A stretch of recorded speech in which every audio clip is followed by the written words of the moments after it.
E aí, pessoal, tudo bem? Tudo certo? Olha só, hoje uma aula aqui fácil para você entender, tá? Uma aula de certa forma tranquila, que vai falar sobre o caráter ácido básico das substâncias orgânicas, né? Então você vai olhar aqui ácido carboxílico, né? Vai olhar algumas aminas, alguns fenóis, aminoácidos, e a gente vai tentar classificar essas substâncias em ácido e base, né? Depende com quem elas estão reagindo para ter um comportamento ácido ou um comportamento básico, beleza? Os primeiros que aparecem aqui nessas tuas aulas 49 e 50 são os ácidos carboxílicos, né? O nome já diz, né? Ácido carboxílico. Vamos falar um pouquinho sobre esses ácidos. Ó, essa é a típica estrutura de um ácido carboxílico. Note que você tem a carboxila, que é o C-OOH, e que às vezes isso aparece condensado em exercícios, né? Fica COOH, um do ladinho do outro, mas ele é um ácido carboxílico. E por que ele é um ácido carboxílico? Já tem várias definições para ácido, ok? Uma delas, que é bem tradicional, que aparece muito para vocês, é a definição de Arrhenius, que diz que ácido é toda substância que em água, né, libera como única carga positiva, ou seja, como único cátion H+, que é o caso desse ácido aqui. Esse R aqui é porque o ácido é genérico, tá? Você pode ter mais carbonos, um carbono, dois, três, quatro, né? Ou simplesmente aqui um hidrogênio, também seria um ácido carboxílico, tá? Então aqui é um ácido qualquer carboxílico. Xan, o que acontece aí? Quando você coloca na água, existe uma tendência aqui, ó, em você romper aquela ligação entre o oxigênio e o hidrogênio. Como o oxigênio ele puxa muito elétrons, ele é bem mais eletronegativo do que o hidrogênio, a tendência é ele ficar com uma carga negativa e aqui positiva. Dessa maneira. Então você vai ter isso aqui, ó. Dá uma olhadinha. Esse pedaço do ácido vai virar um ânion, né? Ó, tá ali o ânion carboxilato. E aí, mais aquela parte que saiu ali, que é o H+. Tá aqui. Então, aqui ficou negativo e aqui ficou positivo. Por isso que isso é um ácido para Arrhenius, porque em água, a única carga positiva aqui é o H+. Note que aparece duas setas aqui para você porque ele entra em equilíbrio. Quer dizer, a reação está ocorrendo aqui no sentido inverso com a mesma velocidade. A velocidade direta, que forma tudo isso aqui, vai ser a mesma que a inversa. Por isso que está em equilíbrio químico. É uma tendência de ácidos fracos, né? Eles entram em equilíbrio químico. Quer dizer, todas as espécies coexistem agora em um certo momento. Então, liberou H+, ali, vai ser um ácido. Outra coisa que é bom você saber é que esses ácidos orgânicos aqui, eles não são ácidos fortes. Não dá para você comparar com ácido inorgânico, tipo, né, o HCl em água, o ácido clorídrico, né, o H2SO4 em água, o ácido sulfúrico. Esses caras são fortes, tá? Aqui você tem ácidos fracos, os ácidos orgânicos. Tanto é que você tempera a salada com uma solução de ácido acético. Né? Você coloca lá o ácido etanóico, né, dissolve ele em água, mais ou menos ali uns 2%, e ele vai dar o que? Uma solução para você temperar a salada, que nós chamamos de vinagre. Então, ele é um ácido fraquinho. Eu jamais ia poder temperar a salada com uma solução de ácido clorídrico, de ácido sulfúrico, né? Então, os ácidos orgânicos, por natureza, eles são fracos. Não esqueça, em água, eles liberam o tal do H+. Uma coisa que aparece muito para você em exercícios aí de titulação ácido-base, né? Algumas reações de neutralização que eles fazem, de estequiometria e tal, é essa aqui, ó. Você pega, tá, o ácido orgânico, no caso o ácido carboxílico, e reage com NOH. NOH é uma base forte, então é fácil de você reagir isso aqui com uma base forte, porque ela tem força suficiente para arrancar o próton, para arrancar o H+ aqui, porque esse ácido não libera tão fácil assim H+. Tanto é que, num equilíbrio, eu vou ter muito mais dessa espécie aqui do que dessas duas. Quer dizer, o equilíbrio está mais deslocado para esse lado aqui, porque ele é um ácido fraco. Ele não libera com tanta facilidade H+. Se eu pegar uma base forte, que ela arranca muito bem esse H+. Então, quer dizer, a base forte ali vai ajudar na reação, né? Porque, ó, como é uma base forte, ela dá um A. Isso aqui, né? O pessoal chama de soda cáustica no comércio, que é o hidróxido de sódio. Então, aqui vai ficar negativo, né? Aqui positivo. Isso em água. Já fica assim. E aqui a parte negativa e aqui a parte positiva. E olha como é simples, né? Tem um ácido e uma base. Lembra aquela máxima? Ácido mais base dá sal e água. Por quê? H+ com H-, ó. Ali vai sair água. E aí eu vou ter o Na+ ocupando o lugar do H+ aqui, né? Entre aspas, porque eles vão ficar, de certa forma, aí dissociados. Vão ficar separados já. Mas, enfim, a tua reação seria isso aqui, ó. Para você entender. C+O, O negativo. Aí o íon sódio da base ali, que eu falei, ó, que vai ficar separado aqui. Na verdade, não fica grudado, ele é bem solúvel em água. Mas, aí a formação da molécula de água, que indica que foi uma neutralização. Então, com uma base forte, ele vai reagir muito bem. E até com bases mais fracas ele consegue reagir, que é o caso do bicarbonato. O bicarbonato tem uma base muito mais fraquinha que essa base aqui. Mas mesmo assim vai ter reação. Acaba liberando aqui o H+, né, menos. E aí só tem como se fosse uma substituição aqui, ó. Vamos pensar assim. Corre aquela troca ali. E aí vai formar isso aqui, ó. R, né? C+O. Tá aqui, negativo e o positivo ali. E esse H vem para cá, ó. É como se você formasse o ácido carbônico, né? H2CO3. Só que daí você vê em muitas reações que aparece aqui, na verdade, CO2 e água. E o cara pergunta, Chá, mas eu não entendi, você acabou de fazer a reação aqui, até tá certo, né? H2CO3. Agora, como que aparece como produto, CO2 e água? Não esqueça, o ácido carbônico, ó, ele é instável. Ele mesmo vai se decompor, ó, em CO2 e água. Então, o ácido carbônico acaba virando CO2 mais água. E até é fácil de você entender isso aqui, né? Para vocês quem não sabe, não lembram. Ó, o ácido carbônico aqui, ó. Tá aqui. Essa estrutura, ó, ele acaba saindo a água daqui, ó. E ainda sobra CO2.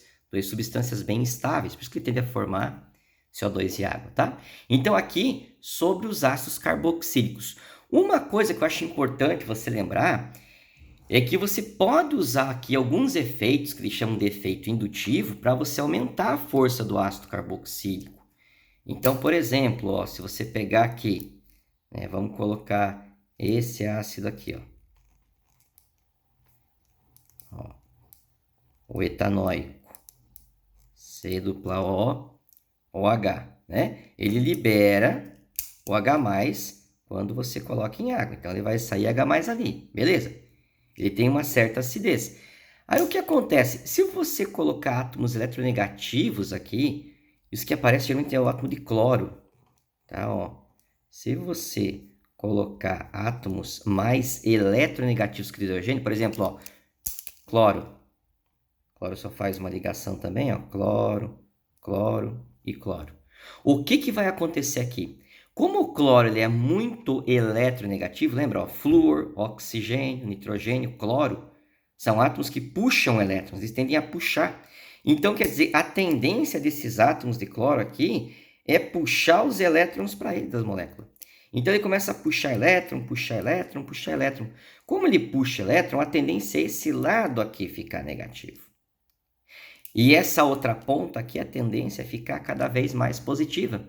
E isso para um ácido é bom, porque o ácido ele é Arrhenius, quer liberar esse próton, quer liberar esse H+. Então, quanto mais átomos eletronegativos eu coloco aqui, mais fácil para liberar o H+. Mais polarizada vai ficar essa molécula. Por isso que aqui, ó, eu aumento a acidez. Esse ácido aqui, que é o tricloroacético, é mais forte que o ácido acético. Tá? Por quê? Por causa dos cloros, devido ao que nós chamamos de efeito indutivo. Só que você pode imaginar isso aí também quando você tem ácidos de cadeia maior. Só que inverso. Ó, por exemplo, esse cara aqui, ó. Esse ácido ali. Não tem nenhum cloro que foi colocado aqui, mas tem átomos de carbono. O efeito indutivo do carbono seria o contrário. O carbono, na verdade, é como se ele empurrasse elétrons. Ó. Então, quando ele empurra elétron para cá, não é uma boa. Porque era uma boa se ele puxasse elétron. Aí é que ficaria bem positivo. Como ele está empurrando, ó, está jogando elétron para cá, diminui o caráter positivo desse H. Se diminui o caráter positivo, entre aspas, né, desse próton aqui, diminui a acidez. Então, quanto maior a cadeia carbônica do ácido carboxílico aqui, menor é a acidez. Ácidos menores, eles acabam ficando mais ácidos, tá? Tem um valor de Ka, que é constante o ácido maior. Agora, se eu substituir por elementos eletronegativos, aumenta consideravelmente a força desse ácido, beleza? Então, aqui um pouquinho de ácido carboxílico para você. Agora, vamos falar um pouquinho dos fenóis. Galera, os fenóis, eles são ácidos mais fracos do que os ácidos carboxílicos. Mas, mesmo assim, eles têm um leve caráter ácido, tá? Isto aqui que eu estou fazendo agora, quase que não ocorre na prática, porque ele é um ácido ainda mais fraco, por exemplo, do que os ácidos que você viu antes. Então, ele é um ácido super fraquinho. Mas, quando ocorre, né? Quando você coloca em água, ele consegue liberar o H+, aí para Arrhenius, ó. Vamos fazer aqui, ó. O-, né? Porque O é mais eletronegativo. E aqui H+. Então, sairia mais um H+ aqui. Para dar uma forcinha para um fenol, não esqueça que fenol é um aromático ligado à hidroxila, por isso que isso aqui não é álcool, pelo amor de Deus, né? Nós vamos dos fenóis. Para dar uma forcinha para os fenóis, aí você pode reagi-lo com uma base forte. Então, por exemplo, aqui, colocar NOH. As bases da 1A, elas são fortes. 1A e 2A, né? Mas da 1A são bases bem fortes mesmo. O que acontece? Positivo para o íon sódio, né? E negativo ali para a hidroxila. Então, esse H+ com esse OH- aqui vão formar água, né? Então, você vai ter aqui H2O. Ó, já tirei ali aquele H+. Ali virou água, tá? Esqueça esse sinal aqui positivo, não tem mais. Pronto. E aí, eu teria o ânion, né? Que é essa parte aqui, que é o ânion fenóxido, ligado a íon sódio. Então, aqui seria o fenóxido de sódio. Então, os fenóis, eles têm um leve caráter ácido sim e conseguem, né, reagir com uma base forte. Só que ele já não consegue reagir com o bicarbonato de sódio, por exemplo, que a gente usou antes para reagir lá na questão dos ácidos. Ele já é tão fraquinho que o bicarbonato aqui já não é uma boa base, porque é uma base fraca também, né? Que já não consegue reagir com ele. Então, para reagir com o fenol, é bom você pegar uma base forte. Aí você consegue demonstrar o caráter ácido, né? Está reagindo com uma base, logo ele tem um caráter ácido. Mas ele é mais fraco do que os ácidos carboxílicos, do que os ácidos orgânicos, beleza? Então, só para você ver um pouquinho aí de fenol. Depois, na sequência aí, vem as aminas. Essa parte é bem importante, vamos lá. Ó, lembra das aminas? Nós já vimos em uma aula só de aminas. Falava de amina primária, secundária, terciária, caráter básico. Isso já viu. Mais uma recapitulação aqui. Claro, não esqueça, isso que está aqui, que você está enxergando, pelo amor de Deus, não vai fazer errado. Isso não é uma amina, tá? Isso aqui, na verdade, é amônia. Mas as aminas são derivadas da amônia. Já vou fazer uma amina aqui, tá? E por que elas têm caráter básico? O pessoal fala que a amina tem caráter básico. Justamente por causa desse átomo aqui de nitrogênio. Se você prestar bem atenção, ó, tá sobrando aqui um par de elétrons. E esse par de elétrons dá uma característica básica tanto para a amônia quanto para as aminas que são derivadas disso aqui. Porque pensa comigo, ó, se você tiver uma substância ácida aí, uma solução ácida, você vai ter próton lá, né? Vai ter H+. Ó, isso aqui é o ácido, ó, tá dando sopa ali. O que vai acontecer? Esse par de elétrons vai poder suprir a deficiência de elétrons do H+. Então, ele vai poder ajudar um H+. Nesse caso, ia formar o quê? NH4+, que é o íon amônio, né? Que formaria o NH4+, famoso íon amônio. Por isso que as aminas, como elas são derivadas da amônia, elas têm caráter básico. Chama o que é uma amina mesmo, aí para eu lembrar. Uma amina, na verdade, é você substituir um desses hidrogênios aqui por um grupo, né? Por um radical metila, por um etila, por algum grupo ali que apareça o carbono. Vamos fazer uma aqui, ó. Ó, então os exemplos aqui, ó, só para você voltar um pouquinho. Amônia, isso aqui não é uma amina, porque não tem carbono aqui ainda. Agora isso aqui é uma amina, ó. Isso aqui tem um carbono agora. Isso aqui é uma amina, ó, carbono ligado a N. Isso aqui é uma amina, tem o carbono ligado ao N. Essa aqui é uma amina primária, porque eu só substituí um hidrogênio aqui da amônia, lembra? Essa é uma secundária e essa é terciária. Todas elas aqui têm caráter básico, tá? Justamente por essa explicação aqui. Agora, tem um detalhe que eles gostam de cobrar de vocês, que eu acho que é importante, que vai um pouquinho além, né? Simplesmente você falar que uma amina é básica, mas você comparar a força da base entre elas, ou a força da basicidade entre elas. Lembra do efeito indutivo que o professor falou no ácido agora há pouco para você? A mesma coisa acontece aqui, ó. Então, por exemplo, quando você coloca um carbono aqui, o carbono, a tendência dele é empurrar elétrons. Então, esse carbono ele começa a empurrar elétron para o N. E isso para a base é uma boa, porque você está empurrando o elétron para lá, para o nitrogênio ficar com caráter cada vez mais básico, ele gosta de elétron. Então você aumenta a densidade eletrônica. Se você aumenta a densidade de elétrons aqui em cima do N, você consegue ajudar mais o próton. Então esse par ajuda mais ainda, é mais efetivo aqui. Por isso que aqui então, em relação à amônia, acaba aumentando a basicidade. E aí, quando você coloca 2 carbonos, agora tem 2 diretamente, tá ligados diretamente no N, para empurrar ali. Tá vendo? Então, essa amina aqui acaba aumentando ainda mais o caráter básico, ela fica mais básica. Ó, porque ele vai aumentar aqui em cima a nuvem eletrônica. E na terciária, você espera ainda que aumente ainda mais. Tá vendo? Porque tem mais carbonos para empurrar. Só que aqui que veio o grande detalhe que é sempre bom você lembrar. Chan, aí o que acontece é que na mina terciária decai muito a basicidade. Mas qual que é a explicação? Porque, pela lógica, a terciária deveria ser a mais básica. Por que ela fica menos básica? Pelo seguinte, chama-se impedimento estérico. Como tem muitos grupos aqui ao redor, só que não está tudo condensadinho igual eu escrevi CH3 aqui, né? Na prática, ó, o H tá aqui, tá aqui, tá aqui. Aqui também, ó, CH3, ó. O H tá aqui, tá aberto, né? H aqui, H aqui. Então, quer dizer, eles acabam formando uma barreira aqui ao redor. Um impedimento físico. Então, o H+, que está aqui fora, ó, ele quer ser ajudado pelo par de elétrons, mas não consegue. Porque esses caras acabam impedindo. Então, a amina terciária fica muito tumultuada ao redor do nitrogênio. Por isso que diminui o caráter básico. Deveria ser a mais básica, mas acaba diminuindo, tá? Então, isso aqui também tem a ver com o tal do efeito indutivo. Amina primária, secundária e terciária. Essa é metilamina, né? Essa aqui é dimetilamina e essa aqui é trimetilamina. Então, aí eu tenho 3 bases, né? E aí posso olhar justamente aqui pelo efeito indutivo.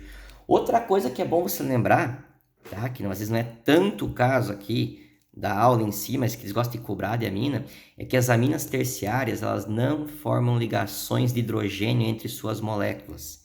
Aqui forma, ó, porque tem um NH. Lembra do H-FON da ligação de hidrogênio? H-FON, flúor, oxigênio, nitrogênio. Ó. Tem H ligado a N, forma a ligação de hidrogênio entre as suas moléculas. Tem H ligado a N, forma a ligação de hidrogênio entre suas moléculas. Não tem H ligado a N, ó, tá vendo? Então a amina terciária não forma a ligação de hidrogênio entre suas moléculas. E não esqueça, as aminas têm caráter básico devido ao par de elétrons do nitrogênio, ok? Vamos lá, na sequência aparecem os aminoácidos. O próprio nome dessa função orgânica, que é mista, na verdade, né? Tem uma parte que já diz aqui, ó, amino e aqui ácido. Você acabou de ver que o grupo amino das aminas tem um caráter básico. E aqui está escrito ácido. Por isso que os aminoácidos são anfóteros ou anfotéricos. Não esqueça. Por quê, Xan? Porque eles podem reagir com ácido ou com base. A gente já vai ver isso aí um pouquinho mais com calma, tá? Mas antes de tudo, quero que você saiba identificar o que é um aminoácido. Vamos desenhar aqui para você entender. Ó, galera, o aminoácido ele tem um carbono aqui que é super importante, que eles chamam de carbono alfa. Regra geral, o carbono alfa é quiral. Nem sempre é, mas, digamos assim, na maioria dos casos ele é. Já vou mostrar isso para você, tá? Como assim, Chael não é? Não, ele é, na maioria dos casos, às vezes não. Por isso que eu quero que você entenda aqui a estrutura, você vai precisar entender isso aqui. Olha só, esse carbono alfa, ele está ligado num grupo ácido, por exemplo, ó, C, dupla O, OH. Beleza? Aí você vai ter o grupo amino, ó, tudo nesse carbono aí, que é o NH2. Tá vendo? Ó, por isso aminoácido. E ainda nesse carbono alfa você vai ter um hidrogênio. Tá aqui. Essa é a estrutura básica dos aminoácidos.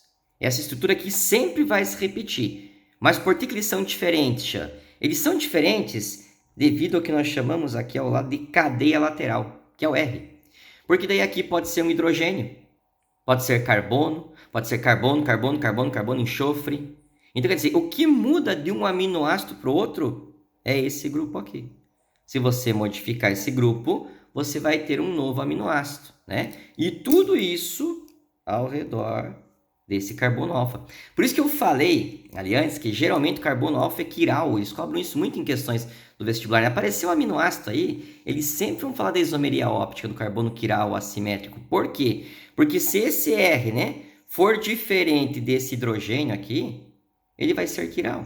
Agora, se for a glicina, que é um aminoácido que aqui é um hidrogênio, aqui você vai ter um H, aí vai ter um H aqui e um H aqui. Aí não vai ser quiral, porque eu vou ter dois ligantes iguais. Então, no caso da glicina, não é. Mas nos demais aminoácidos é, porque eu vou ter outros grupos. Vou ter um CH3 aqui, vou ter um CH2, CH3. Aí os 4 ligantes vão ser diferentes. Por isso que eu falei que, regra geral, esses caras aqui, né, o carbono alfa é quiral. A não ser no caso da glicina, que aqui é um hidrogênio. Ele não fica quiral, não fica assimétrico. Beleza? E aí, Xan, como é que eu vou saber que ele é um ácido, se não é um ácido? Assim, ó, muito simples. Você pode pegar até essa molécula que já está aqui. Se você pegar, por exemplo, vamos só mudar a cor aqui, ó, e reagir isso aqui com ácido, né, um ácido forte aí, o HCl em água, ó. O que que vai acontecer aqui? Isso aqui é um ácido forte. Na água, ele já vai liberar o H+, e o Cl-. Pronto. Esse H+, que está aqui, para onde que ele vem correndo, Xan? Aqui, meu filho. Ó, vamos desenhar aqui para ficar mais fácil de entender, aqui embaixo. Esse N aqui não tem um par de elétrons nele? Tem. Então, automaticamente, quem que ele vai ajudar? Ele vai ajudar o H+. É bem comum a gente fazer a seta ao contrário, né? Fazer o H+ vindo para cá. Mas, quimicamente falando, você sempre mostra o sentido do elétron, né, para a carga positiva. Então, seria isto aqui, vai ajudar aquele H+. Por isso que, nesse caso, o comportamento do aminoácido é básico. Porque ele acabou ajudando o próton de um ácido. E como que ia ficar o produto ali, Xan? Então, vamos fazer aqui o produto dessa reação. Olha o produto ali, ó. Então, esse par buscou lá o H+, ó, ficou aqui. Por isso que tem NH2, ó, passou para NH3 e positivo. Aí esse cloreto, Cl-, ele acaba vindo aqui do ladinho, ó. Ele gruda aí também pelas cargas opostas. Tá vendo? Então, aqui, nesse caso, o aminoácido reagiu com o ácido. Por isso, ele teve uma característica básica. Agora, pode ser o contrário. Esse cara aqui, ó, pode liberar H+, pode reagir com uma base forte, por exemplo. Vamos fazer o caso de uma base forte aqui. Ó, a tendência de uma solução aquosa básica aqui, o comportamento agora é inverso, é um comportamento ácido, porque isso aqui é uma base forte, ó. Então, de certeza que ela já vai sair liberando o H-, e bastante ainda, né? E aí, o que acontece? Esse OH- já vai reagir com esse H+ do grupo ácido dele. Tá aqui. Aqui negativo, ó. Pronto. Já deu água ali e o íon sódio acaba vindo grudar ali. Então, como é que vai ficar agora o produto dessa reação? Ó, tá aqui. Já reagiu, liberou o H+, por isso que formou água aqui, né? Desse OH- com esse H+, acabou formando o H2O. E o que sobrou foi isso. Quer dizer, esse cara aqui, que é o mesmo cara que está aqui, tanto reagiu com ácido, quanto reagiu com uma base. Então, nesse caso, ele usou caráter ácido. E nesse caso aqui em cima, ele usou caráter básico para reagir com ácido. Por isso que os aminoácidos têm caráter anfótero. E não esqueça esse detalhe do carbono alfa, tá? Que é o carbono comum aí para esses alfa-aminoácidos que eles chamam. Ó. Tem o grupo ácido, o grupo básico, ele está ligado ao hidrogênio, e aqui vem a cadeia lateral. Se aqui for um hidrogênio, ele não é quiral. Se aqui não for hidrogênio, for carbono, né? Ele é assimétrico ou quiral. Beleza? E é isso, galera. Tá? Espero que vocês tenham entendido. A aula aí tranquila. É só você usar a lógica, né, do par de elétrons ou da liberação de H+, para você entender esses conceitos aí. Falou, um abração para vocês e até a nossa próxima aula.